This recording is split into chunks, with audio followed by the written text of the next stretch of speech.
Welcome back to They Reminisce Over You. I'm Miguel. And I'm Christina. And today we're going to talk about a singer who is known for her distinctive voice, very candid songwriting, and very personal lyrics. That's one way to put it. Yes. Amy Winehouse. Amy. That went on longer than I anticipated. Anyways, although the point of this podcast is to give people their flowers while they're still here, Yes. which is why we haven't talked about it before, but at the same time, her music just left too much of an impact.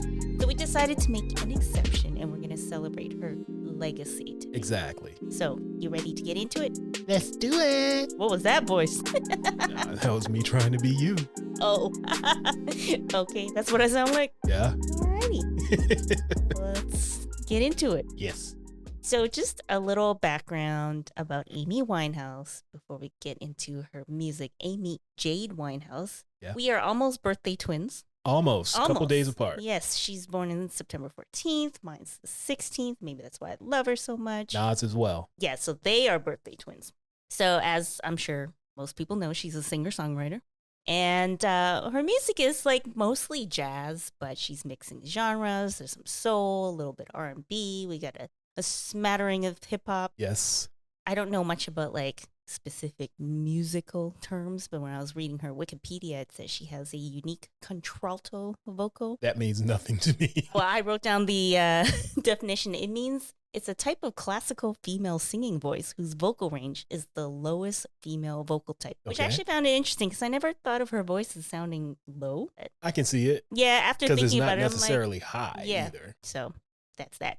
But she also just grew up in a jazz background. So she had a couple uncles who were jazz musicians. Her grandmother had dated a jazz musician. Her parents listened to jazz all the time. So this was just her upbringing. It was in her. Yeah, she was born into it. But she was also a kid growing up in the 90s. So not surprisingly, she also listened to R&B and rap. Yes. And she loved TLC and Salt and Pepper so much that she was inspired to start a rap group with her best friend. Yeah. When she Sweet was and like sour. sweet and sour, and she was like 10, 11. She was sour. Of course.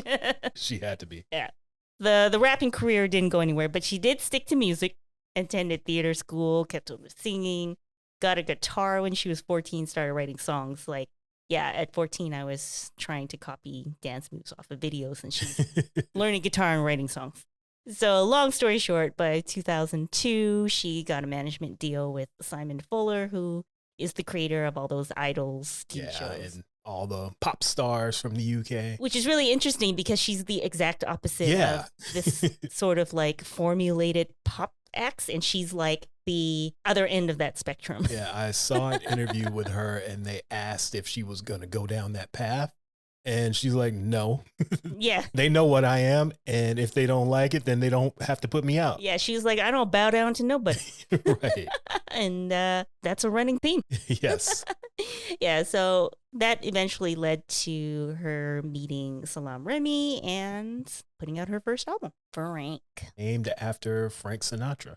Yes. You know what? I never even thought about why the album was named Frank. I just assumed it was because of her attitude. I read that too. Someone was like, she is very frank. So I don't know. Maybe it was a double entendre. That was my assumption. But apparently, according to Salam, it was for Frank Sinatra. Because she makes a couple references on both of her albums about Frank Sinatra. And there you have it. So Frank was actually released in different years in different countries. Yes. So it originally came out in 2003 in the UK. And that's around the time I heard it. I am pretty sure I heard Back to Black first. So I don't know if we could still go in chronological order. I think so. This first. Okay. So yeah, I'll get back to Black. But this album, of course, as I was saying, it's very jazzy. And it's also kind of the term that everyone hates, a little bit neo-soul. Yeah, it's got some hip hop elements to it. Yeah. Fake Baduism. Yeah. It's very much like her version of Baduism. Yeah. Because their voices aren't the same, but they have that lilt. I don't know if I'm saying that word properly, but there's just kind of like this thing in their voice. Yeah, I know what you're saying. So definitely there is some reminiscence of Erykah Badu. Yeah, and you can see that she was influenced by that too. Yeah.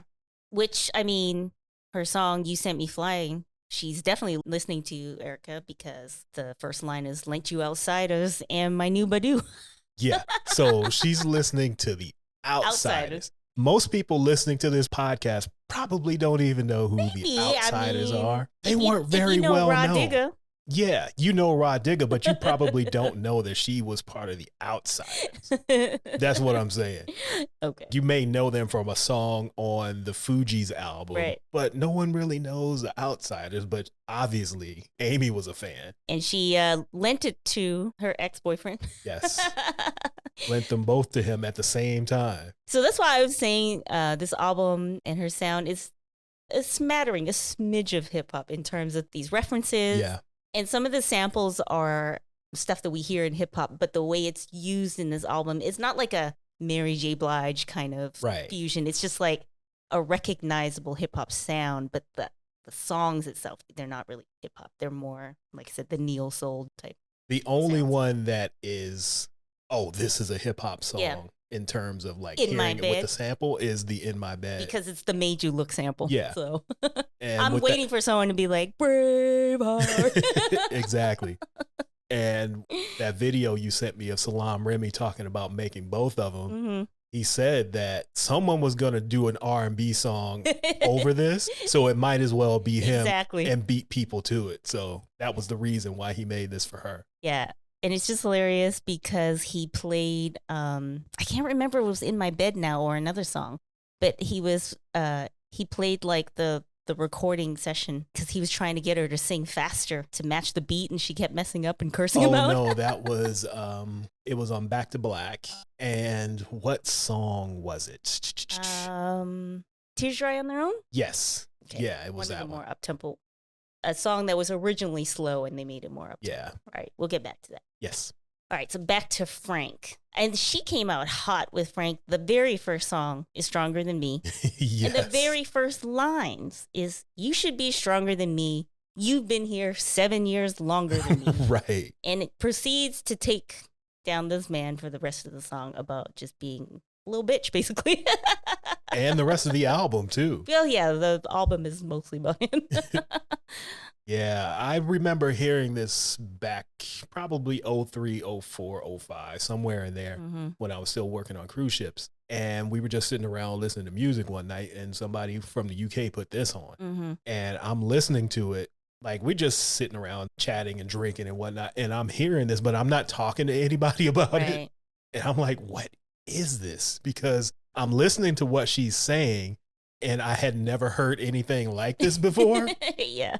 And nobody else is talking about it because they know the album because it's been out for a while. So it's new to me. And I'm like, what is this? Okay, so that makes sense why you heard Frank when it was released, because it wasn't released in the US until like 2007. Yeah. Like they released it because Back to Black was so popular. Right. Okay, that makes sense. And even when Back to Black came out, I didn't realize this was the same person either because they're sonically so different. But yeah, at the time, I'm like, what am I listening to? In every song that just kept going, and she's kicking off these lyrics that are just degrading sometimes, and then she's talking about herself. And I'm like, what am I listening to? And then when "In My Bed" came on, I was sold at that point. And I remember a couple days later, I asked like the person whose CD it was, like, what was that you were playing the other night? And she just told me what it was. And that's when I started listening. Yeah, I mean, this song has a lot of quotables. I mean, well, this song, but the whole album in general. Yeah. Because "Stronger Than Me," I just put down that first line, but I mean, I would just sit here and quote the entire song. You can. Because like I said, I'm listening to it like, what is this? Right. And she's like, what, like, I think about 18 when this album came out? I think she was like 19 when it was recorded. Okay. And she had started just writing turned 20 right? when it came out. But some of this stuff she had written before that. Yeah. Well, the thing that I always remember is, okay, so, you know, this is dating us, but this was back when we were still using like instant messenger, right? Right. And so back then, most of us would like log in, but if we were not at our desks or at our computers, we would put an away message. Of course. For, you know, those who might be too young to know what the hell I'm talking about. So, I mean, I think the away message was sort of like our Instagram captions.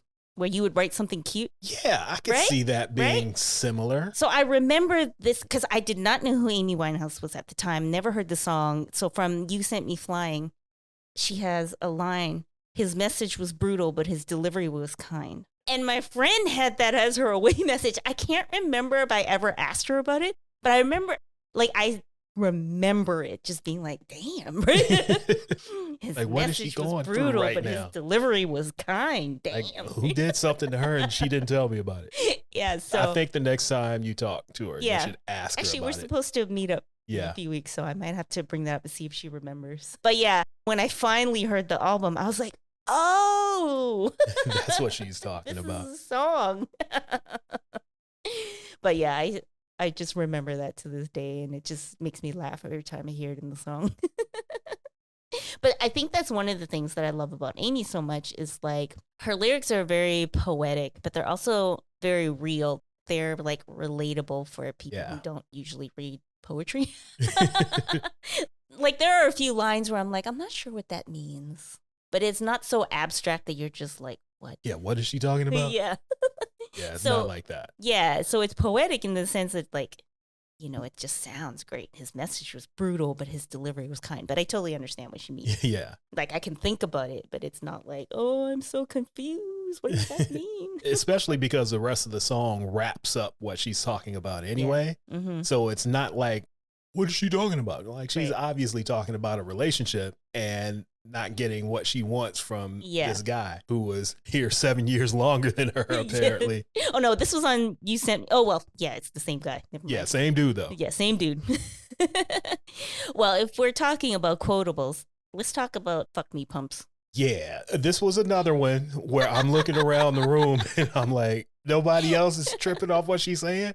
Because I thought it was hilarious. Yeah. And I just found out that Salam Remy said this is the only song that she didn't write herself. Right. He started writing the song and then she just went back, reworked it, and filled it in. Yeah. So it's funny knowing that it came from him, actually.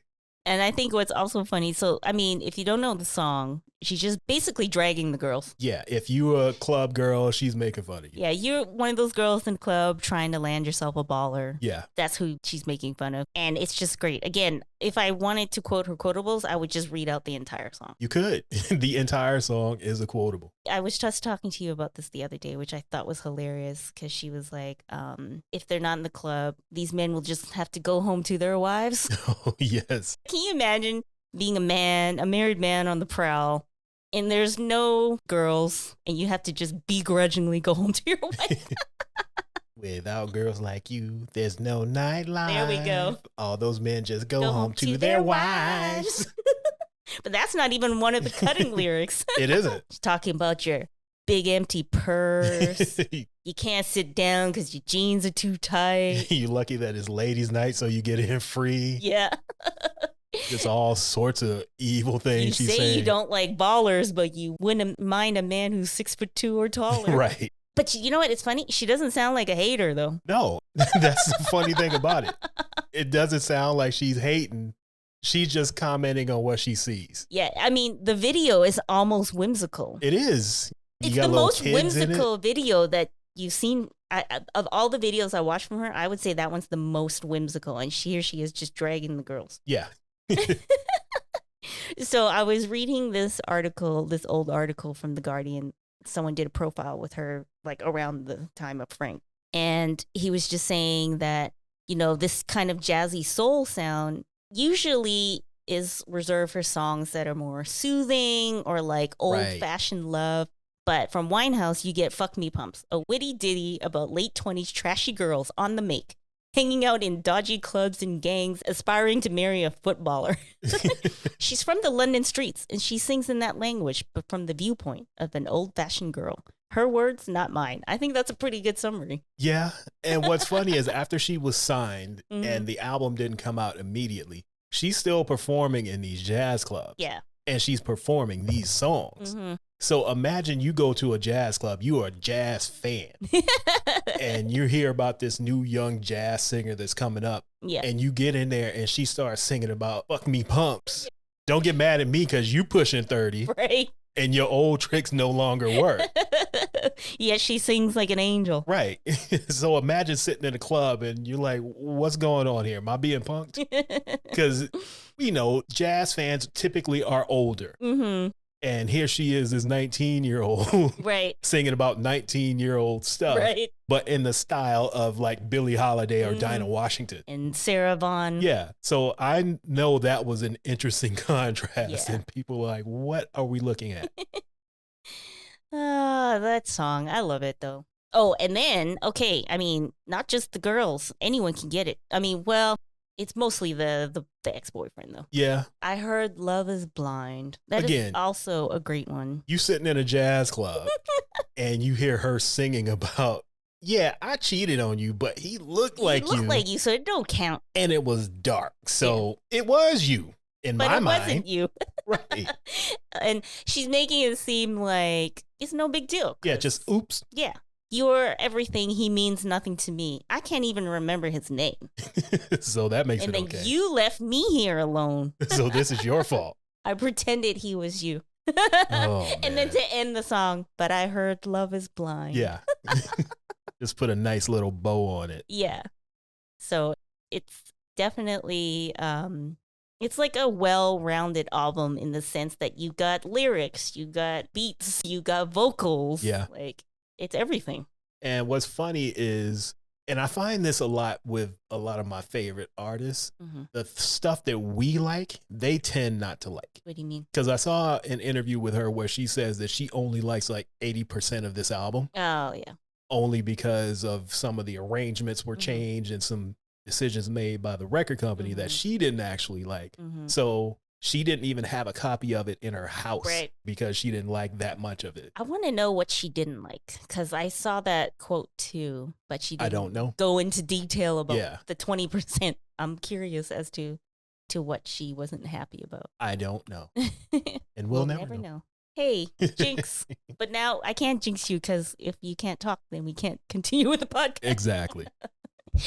All right. Well, I mean, we've been going on and on about her lyrics, and the song Stronger Than Me did win this British award, Ivor Novello Award, which is like a British Academy of Songwriters award. So they noticed that in her right away. Yeah, even with the controversy, they were like, you know what? This is actually good. It's really good, actually. Minus some of the content. All right. One more thing before we move on. That same interview in The Guardian, talk about realness. This is the same interview where she showed up in her ballet flats that were so worn out that a toe was poking out. Yes. And he said that he was trying not to look at it. But you have to look at it. You're trying to not look at it. It's just like in Austin Powers when the guy had the mole on his face with the hair in it. Like, we're not supposed to talk about the mole, but it's right there. So you can always count on Amy to just be herself. Yeah. I want to know what event she came from because the article said that she had just performed it was the next somewhere. day. I reread it. Yeah. The event was like the day before or something. Okay, I thought she had just come from the event. Yeah. Because when I went to reread it, I remember us having this conversation. They were different days. But I mean, still, she's going outside. Yeah. But I guess she really loved, well, I've seen these pictures. She loved those ballerina flats. Yes. I don't remember seeing a toe poking up. So. It's possible. All right. So that was the first album, Frank. And for most of us outside of the UK, I think most of us probably hadn't heard of her or was too familiar with her until Back to Black. Yeah. And like I said, I didn't even realize it was the same person when I saw Rehab playing on MTV. But I was having the same reaction. Like, what did she just say? Yeah, that's the first song that I remember hearing. Because Frank was actually released in Canada in 2004. Okay. So it wasn't that long after the UK release. So I can't remember for sure if I had heard of her. But I remember Rehab being the first song. Yeah. At least that's how my memories work. Yeah, for her to open and say, they're trying to make me go to rehab, but I said, no. Yes, I was like, what is this? Yeah. I'm like, is this a joke? Like, I didn't know how to process it. And then as the song keeps going, she gets more defiant about it. Mm-hmm. Y'all want me to go to rehab, but my daddy say I'm fine, so fuck y'all. And like, the video, she's just got the empty bottles and stuff and just got her feet up on the desk. She's just like, I ain't going. So by the end of the song, again, I'm hooked. My daddy say I'm fine, so I ain't going to rehab. I don't care what y'all think. It's not my favorite song from the album, but it definitely piqued my interest. Yeah. Because I was just like, this person is so different. Yes. I was actually watching an old Entertainment Tonight segment with Mark Ronson. Okay. And they had some behind the scenes footage of recording Back to Black. And he said that she wrote all the lyrics and melodies in 2 or 3 hours.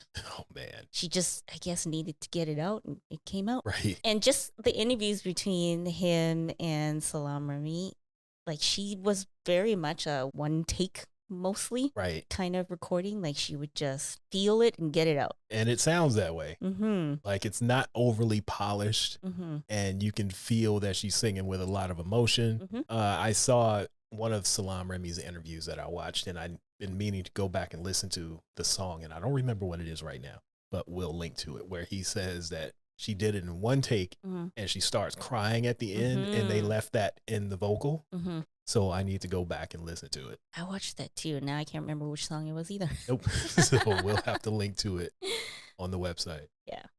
So this one, maybe, perhaps you didn't make the connection because this one had a different sound. So she's definitely still the jazz influence, but she had more of that 50s, 60s girl groups. Yeah, it's very Motown-like and stuff from that era. So I don't even remember when I finally made the connection that these were done by the same person, but it took a minute. Yeah. I think Tears Dry on Their Own is a pretty good example of this Motown sound. And also, as I was saying about her lyrics being poetic, but not so much that it goes over your head, but I was just thinking about her saying, you know, he walks away, the sun goes down. Yeah. He takes the day, but I'm grown. It's like, damn. He walks away and the sun and the day is gone now. But I'm grown. My tears dry on their own. And then I was also saying that, like, I was, 20-something when I was listening to these albums. And it's, like, perfect for 20-somethings who, you're dealing with these stupid relationships. Like, the line where she was like, I should be my own best friend, not fuck myself in the head with stupid men. Like, the way she said it, I was like, I get it, girl. See, I liked it for a different reason. I like the honesty that she was putting into it. It was a little too honest sometimes because she's talking about, again, cheating. Right. She's talking about doing a lot of drinking real hard, and I need to stop drinking. And then she's like, I'm drinking again. So it was probably a little too honest, but it still worked, though, because it was so good. Yeah, and like you feel her authenticity. Like, even if you are not personally dealing with these things, you can hear it in her voice, and you can't help but like it. I love you so much, but it's not enough. You love blow. I love puff. Yes. Who says this? I think that's probably why Rehab was probably like my least favorite song on this album, because it's just about I'm not going to rehab. Right. And as much as it's ear-catching and interesting and stuff, it's like so far from my personal experiences. Right. But like the other stuff with the soulful energy and like in her voice and stuff, you can't help just feel it with her. I was actually thinking about it in terms of like these two albums in a way kind of remind me of Mary J. Blige. Yeah, I can see the connection. Yeah, in the sense of like they both have the ability to make you feel emotions about things that you may or may not have experienced. Yeah. And the stylistic differences between the two albums also kind of reminds me of What's the 411 to My Life. Yes. Because in What's the 411, she talks about the relationships and this and that, and you've got her sound, but then when she transitioned to My Life, it just got, now she has some more life experience. Right. And it's more personal. And there's a bit more of a polish. And I feel like that was how Frank transitioned into Back to Black. Yeah. Well. Yeah. I feel the same way about it because, like I've been saying, it's very honest, it's very open. But at the same time, you can feel what she's saying. Yeah. Like everything she says, she means this shit. Yeah. Like she does melancholy and sassy very well. Yes. But you believe her. Yeah. You could tell like these are personal songs. Even if she had co-writers or whatever, like these are her songs. And as far as the co-writing goes, as far as I've seen, that's just like a little nudge here and there. But for the most part, she's just knocking these out. I saw Salam Remy say that he had just bought this house in Miami and she came to the house to record. and she's sitting in the living room like, I'm recording right here. So they set up all the equipment in the living room, and he would leave and come back, and she's just sitting there writing and strumming the guitar and coming up with all these lyrics. And he's like, yeah, this was just pouring out of her. Yeah, it's wild. Like, just watching the people that she worked with talk about it, because like, who does that? All at the same time, doing all the drugs and drinking all the alcohol. But I guess it's like, even despite all of that, because obviously she's doing that to numb the stuff that's going on in her life. So it's the drugs and the music. Yeah. So even if she's doing all of that, it doesn't stop the emotions that causes her, I guess, to like want to put it out there, to just like get it out. Yeah, I was thinking about that. And I was just listening to some of the songs, and it's like, you're writing this stuff and then going to drink afterwards because you're saying it in the song. Yeah. Like, I'm going to go get drunk now because I feel so bad. I don't know. I think it's just like, that's why she's such a rare talent. It almost feels like, why do these rare talents always have to be so tortured? Right. But at the same time, if they weren't, what would the music sound like? Yeah, I was actually thinking yesterday, if she was still around and was able to make that transition like Mary J. Blige did, what would the Amy Winehouse No More Drama era sound like? What would she have gone on and done after that? Like, what would be the new thing? Would she still do the 60s influence stuff? Would it be more jazzy? Would it lean more into hip hop? What would we have gotten? She seems like such a jazz girl. I feel like that would always be there. Yeah, but that would be the basis. But what would it sound like sonically around the jazz influence? Yeah, I was actually feeling sad because, I mean, I listened to her music pretty regularly over the years. But I think because, you know, when we're preparing for this, I'm actually like really thinking about it. Right. And I feel sad that we'll never know. And because it's not like she left hundreds of songs like Tupac did. Right. We got what we got. There were a few that were sprinkled up on the Lioness album, but that's pretty much it. Yeah, because the Lioness album is just basically a compilation of a couple things she recorded and then some of the demos, basically. Yeah. I do love, well, I guess we're moving on to the Lioness album. I do love her cover of Will You Still Love Me Tomorrow? Because like I was saying, she does melancholy really well. So the original song is the Ronettes. I don't know how to say. Yes, I think, the Ronettes. Right? Yeah. Is it them? Wait, is that song theirs? Wait, no, I can't remember. I'm getting it confused now. I don't know. Look it up. I did, and then I forgot. Okay. I'm just going to look it up to make sure. Oh, nope, it was the Shirelles. Okay, so I was wrong. It was the Shirelles, but she liked them all. Yes. But anyways, you know, there's this like that 60s girl group pop sound, and she made it more melancholy. I don't want to say sad because it's not quite sad, but there is some sadness. But it's like she's almost pleading more, like, will you still love me tomorrow? Whereas the original song was more of just a question, like, hey, if we keep going down this path, you still gonna love me tomorrow? Yeah. But with her, it's just like, it feels more like she's saying, don't leave me, rather than, will you still love me tomorrow? And I just really like this version. Yeah, the album as a whole, I would say I don't like it as an album. Yeah, because it just sounds like a playlist. Because it sounds like a bunch of random songs, but each song is really, really good. Yeah. Like, I like them individually, but as a full body of work, I don't like it. I mean, it is a compilation. Yeah. Like, this is just, here's what we have. Yes. Because it makes more sense when you watch the video, this hidden treasure story that you sent me, where Salam Remy is just talking about a little background about each song and why they chose it to be on the album. Yeah. So when you watch that, it makes more sense. But if you're just listening to it, it's just like a mishmash of songs. Yeah, because I had listened to it a while back before we even started recording this, and it was all over the place. Yeah. But you can tell which songs were done when. Like, Halftime is very frank, and A Song for You is Back to Black. So you can tell which era all of these songs come from. Yeah. And I do like the original versions of Wake Up Alone and Tears Dry on their own over the album versions. I don't know if I'd like it over, but I like them both for different reasons. Because, well, one version's up-tempo and the other version is slow. So I guess it's probably more mood would determine which one I would like better. Am I feeling melancholy today? Right. Or do I want a cute bop.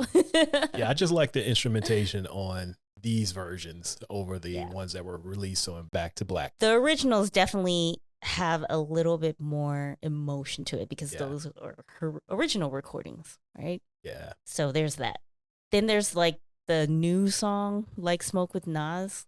And I like it because, well, I'm a Nas fan, but it did sound out of place. Yeah. But Salam put it in perspective. He was like, he liked the idea of continuing to incorporate Nas because in Frank, she had In My Bed, which had the Make You Look sample. Yep. And then in Back to Black, she literally has a song named after Nas, Me and Mr. Jones. Yes. And speaking of, I need to go back to that because the song is hilarious. And the way she's just, again, tearing down her boyfriend for one, making her miss the Slick Rick show. Yeah.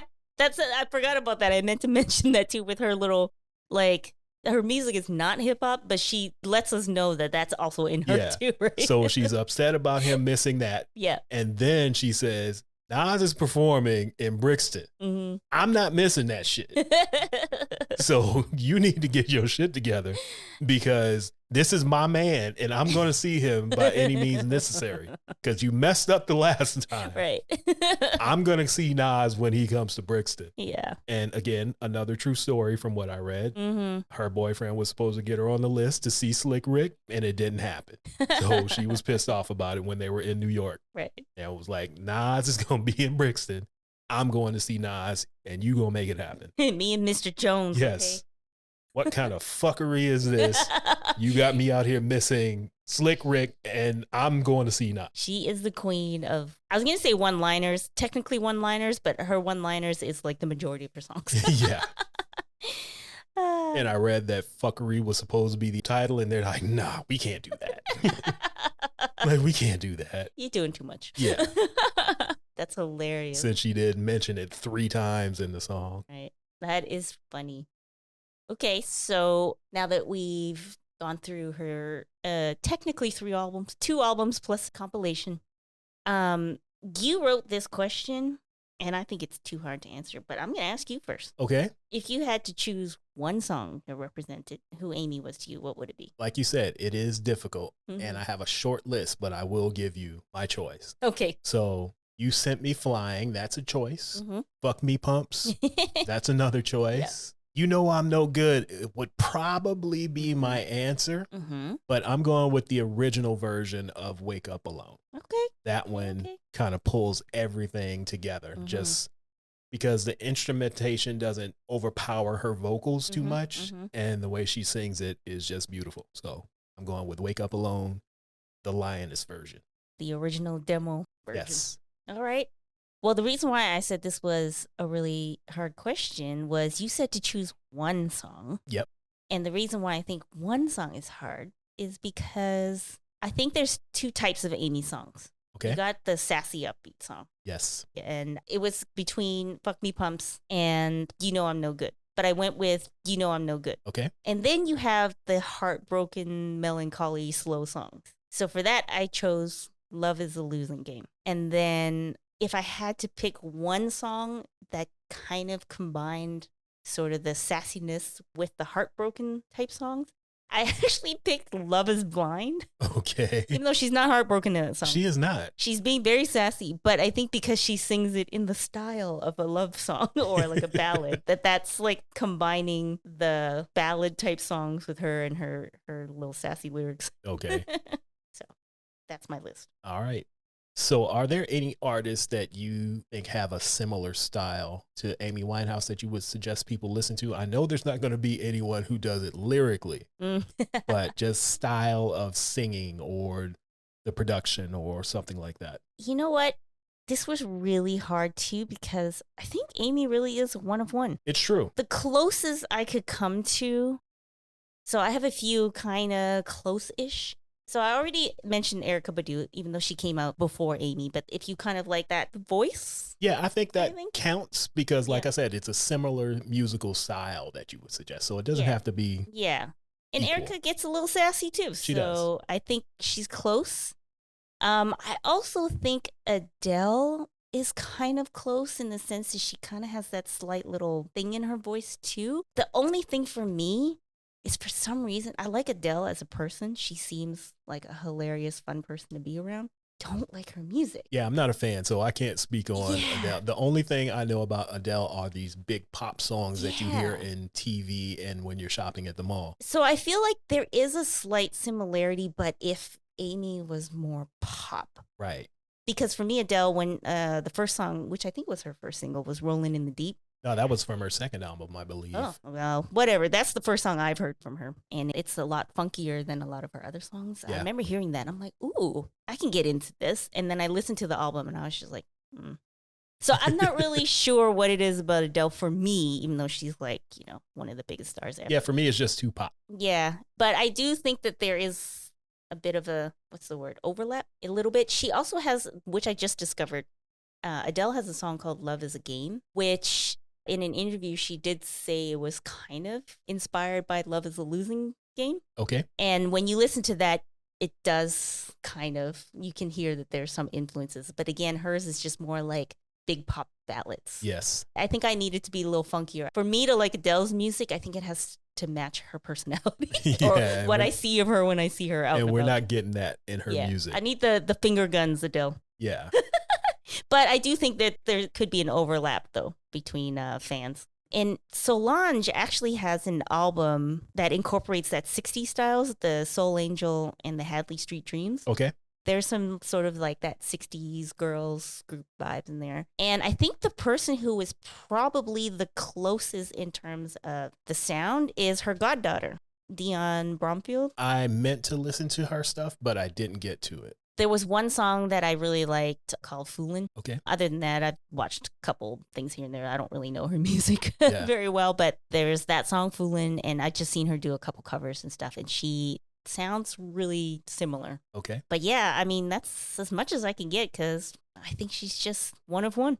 All right, I'm going to go with someone who she's older than Amy, but she was putting music out for a long time, and she actually...